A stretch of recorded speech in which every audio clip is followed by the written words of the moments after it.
Welcome. Today we're diving deep into the theological heart of one single, incredibly powerful verse from the Qur'an, verse 44 of Surah Al-Aʿrāf. You see, this verse isn't just a line of text. It captures a final, climactic conversation, a moment of ultimate truth that has fueled centuries of debate about justice, human responsibility, and the very fabric of our reality. All right, so here's our game plan. We're going to start by looking at the dialogue itself, what's actually being said between the people of heaven and hell. Then, we'll rewind to the primordial dispute that set this whole thing in motion. After that, we'll get into the really heavy questions: human responsibility, why evil exists, the huge difference between this world and the next, and finally, we'll look at the intermediate state, Barzakh, as the very first glimpse of divine justice. So, to really get a handle on this final, momentous conversation, the source material insists we have to go back, way back, to the very beginning, to the foundational story that created the fork in the road for all of humanity, the single choice that echoes down through every single human life. Now, what the source text really wants us to understand here is that there's a direct line connecting this final dialogue in verse 44 to the very first temptation in the garden. The story of Adam and Eve isn't just an origin myth. It's presented here as the archetype, the original blueprint for the entire human condition. The whispers of Satan, the presentation of a choice, and the consequence that follows. That pattern right there establishes the two fundamental paths, and by extension, the two final, separate destinations for all of us. And here it is, the verse at the absolute center of our analysis. Now, it's so important to see this for what it is. This is not a taunt. It's not a moment of gloating or saying, "I told you so." The source interprets this as a profound moment of ultimate confirmation. The people in paradise are stating an objective fact they bet their entire lives on. And their question to the people of the fire? Well, it isn't a real question. It's a rhetorical confirmation of a shared reality that is now impossible to deny. The promises of reward and the warnings of punishment both have come true exactly as they were told. The book is finally closed on all doubt.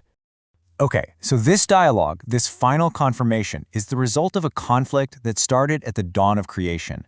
But right away, the source material wants to challenge a very common, and it argues very wrong, idea about what that conflict actually is. It wants us to re-examine the whole nature of the dispute between God and Satan. The text poses this really critical question to make us stop and think.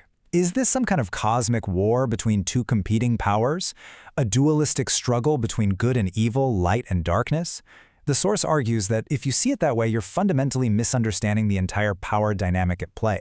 And the answer, according to the source, is a hard no. This is not a dispute between rivals.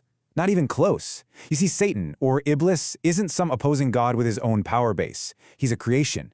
His rebellion, his role as a tempter, none of it happens outside of God's control. Instead, it's a function that is allowed to exist within God's absolute dominion, all to serve a divine plan, to facilitate the test of humanity. This slide just lays it out so perfectly. On the left, you have that common misconception, a two-sided cosmic battle for control. But the source argues for the view on the right, a test, an exam, taking place under one single, undisputed authority. God is the absolute sovereign. Satan isn't a rival. He's a created being whose permitted actions become the very mechanism for human choice and trial. The whole drama unfolds not as a challenge to God's power, but as a direct result of God's plan. Now, once you reframe Satan's role as just part of a divine test, that leads you straight into one of the biggest, thorniest philosophical problems in theology. And the source dives right in. If God is the ultimate cause of absolutely everything, if he's the sole sovereign, then how on earth can human beings be held responsible for anything they do? The text brings up this fundamental Quranic principle, often captured in the phrase huwa Allati, which means he is the one who. The idea is that God is the ultimate agent, the primary cause behind every single thing that happens, from a star going supernova to a thought forming in your brain. It's the bedrock of divine omnipotence. But as you can see, it creates a huge, seemingly impossible paradox. And right there, that's the core of the problem. If God is the ultimate cause, why are we ever held to account? The very act of asking someone, "Why did you do that terrible thing?" implies that they had a choice, that they had agency, that they could have done something else. It assumes they are responsible. So how can both things be true at the same time? How can you have absolute divine causality and individual human responsibility? The way the source solves this incredible puzzle is by making a very sharp, very important distinction. It separates the ultimate cause, God, from the direct agent. That's us. God is the cause of causes. He creates the whole system, the laws of physics, our bodies, our ability to think and act. But the human being is the direct agent who operates inside that system and makes choices. We are held responsible for that choice, for the direct action we take. The analogy they give is perfect. God creates your hand, the energy in your muscles, and the physical knife. But you are the one who chooses whether to use all of that to peel an apple or to hurt someone. The responsibility is in the choice, in that direct act of will. Okay, so if we're the ones making the choices within God's system, that leads to the next big question, doesn't it? Why does evil and suffering even exist? If we're being judged on our choice to do evil, why was that choice even put on the table in the first place, in a world created by a God who is all good? So the text wades right into this ancient theological problem, often called theodicy. If the ultimate cause is purely good, where does evil, or shar, come from? Why is pain and injustice and loss just part of the human experience? The source gives a really layered answer that's key to its whole worldview, and it starts by defining what evil even is.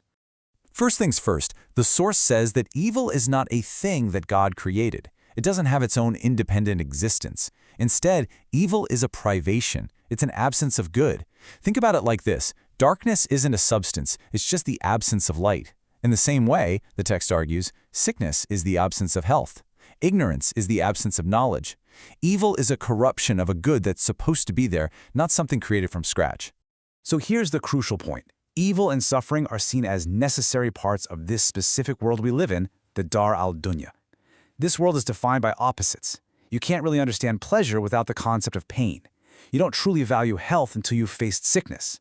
And most importantly, for our choices to have any meaning, the option to do evil has to exist. If you can't choose wrong, then choosing right isn't a moral victory. It's just the only option you have.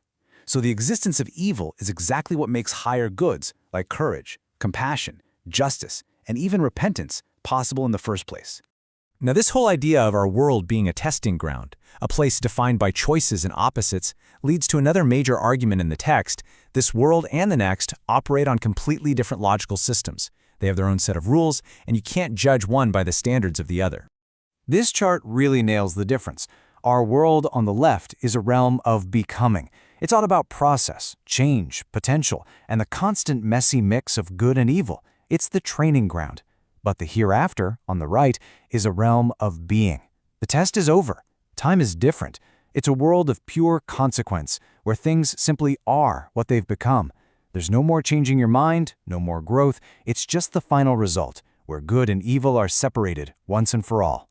And this quote from the source really drives that point home. Punishment in the next life isn't about correction, not in the way we think about it here. It's not a program designed to make you a better person.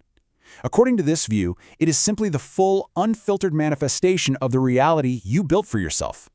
The state of being in the fire is the direct experience of the soul that chose a path away from God. It's the consequence, the final destination, not just another stop on the journey.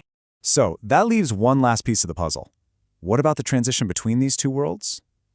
The text explores this intermediate state, known as barzakh, and explains how it's the very first stage where the logic of the hereafter starts to unfold, where divine justice begins to manifest.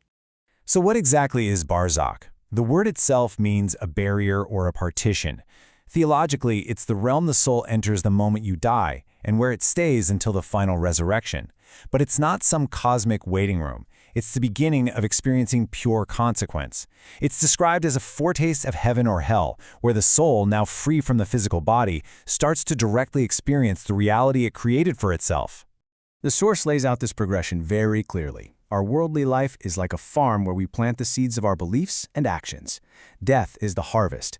Barzakh is when you immediately begin to taste the fruit of that harvest. It's often described as a kind of sleep where your dreams, be they beautiful gardens or horrifying nightmares, are the direct product of your inner spiritual self. And that period ends with the final resurrection, which leads to the permanent, unchanging home. And this is probably the most profound point about barzakh. The test is officially over. The source is absolutely clear that those external influences, like the whisperings of Satan, are gone. The soul is left completely and utterly alone with itself. with the character, the beliefs, the spiritual DNA it built during its life. The joy or the pain it feels isn't some external reward or punishment being slapped on it. It's the intrinsic state of that soul finally being fully realized, without any worldly distractions or excuses. And so we end with this final, powerful idea that emerges from the source's entire line of reasoning. If a short, finite life can lead to an eternal outcome, it changes how we think about justice. It suggests that our time here isn't just about tallying up a scoreboard of good deeds versus bad deeds. It's about forging a nature, setting a fundamental direction, a trajectory for our soul. And the eternity of the consequence, whether good or bad, isn't a disproportionate sentence. It's just the logical, endless continuation of the path we chose for ourselves. It's a profound thought about the incredible weight of our choices in this brief but infinitely important life.